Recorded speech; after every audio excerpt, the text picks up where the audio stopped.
This is my interview I just did this morning on AriseTV, explaining my position on Peter Obi's departure from the People's Democratic Party. Watch this video and leave your comments on there. This is Ronald Mokri. Talk to you guys later. Bye-bye.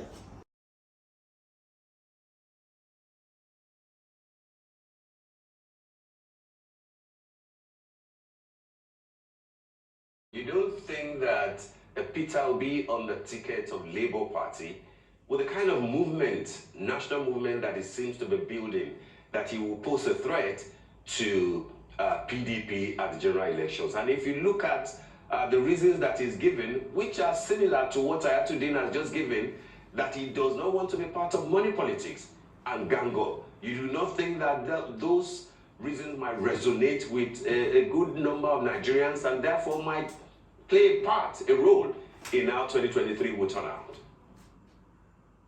Well, let's focus on the facts. Let's look at the 2019 elections. 2019 elections, the All Progressive Congress had 15 million votes. The People's Democratic Party had 11 million votes. The Labour Party had exactly 5,074 votes. So this is a party that doesn't have a structure. It doesn't have a national structure. For you to win an election, it's not just the candidate. You have to have a party with infrastructure. So I'll give you a very good example. In 2019, Peter Obi is just how Donald Duke was. Donald Duke was just like building a kind of coalition online. It was very, very popular with a lot of youth online. But then he ran on the platform of the Social Democratic Party. How many votes did he get? 34,000 votes. So, Peter Obi, in terms of the kind of energy and passion, I'm sure that even Donald Duke supporters were probably more passionate than him. But Donald Duke had 34,000 votes because the party matters. Listen, it's just like Nigeria. A lot of people talk about our generation capacity as being very low. Nigeria's generation capacity, electric power, is not that low. It's actually about 10,000 megawatts. The problem with Nigeria's electric capacity is our transmission capacity. Our transmission capacity is only able to transmit about 4,000 megawatts. So even if you're generating 10,000 megawatts, at the end of the day, you cannot transmit that 10,000 megawatts. If you try to do that, there's going to be a nationwide system collapse. It's the same thing with the Labour Party. No matter how popular Obi is on social media, the Labour Party does not have the capacity to translate that into votes. We need to have agents in each of the 704 local governments all over Nigeria, in each senatorial zone, in each state, in each region, nationally. You need to have people. Apart from the Southwest that has an adult literacy rate that is just above what the UN recommends, all the other zones, they have adult literacy rate that is lower. So you have a lot of people who are going to be confused at the polling units. So you need agents to tell them, okay, listen, Peter Obi is no longer in PDP, is no longer in this, so you have to vote here. Labour Party does not have that kind of capacity. Now, you talked about Peter Obi's excuse for leaving the People's Democratic Party. Peter Obi had joined the People's Democratic Party sometime in 2014. And then he ran on the platform of the party in 2019 as the vice presidential candidate. He has been in this party comfortably for about 8 years. He knows the character of the party.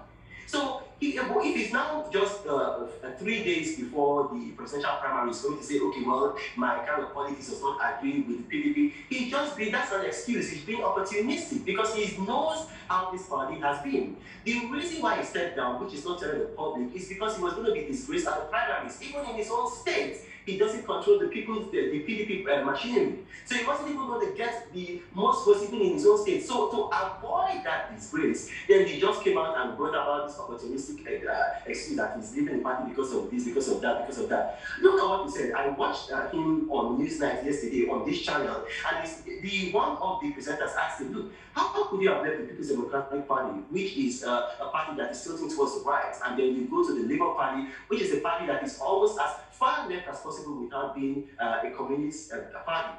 And then he said to him that, your ideology clearly doesn't fit with this ideology. And his response is that, no, my ideology fits with that. And that's dishonesty on his part.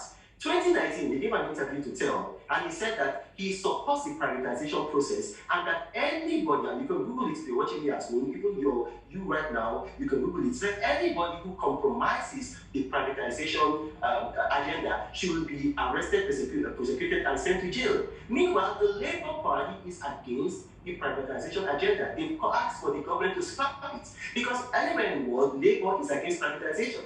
Peter Obi is in support of the regulation of the oil sector, is in support of removing subsidy. The Labour Party is against that.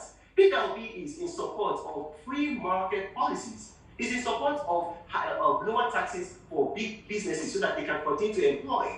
The Labour Party is against that. So you can see that ideologically, they are polar opposites. So how can we move to a party that is a polar opposite of what he believes in ideologically? This is just being opportunistic. So look, at the end of the day, I deal in facts. If you look at the facts are that the Labour Party does not have the ability to translate into Peter Obi's so-called social media popularity into votes. And look, social media, you cannot win an election on social media. You know, I communicated with Peter Obi. I have it on the phone here. He called me twice. We exchanged WhatsApp numbers. I told him, I said, you are allowing your followers on social media lead you. You are meant to lead your followers. If people on social media, they've made him so toxic.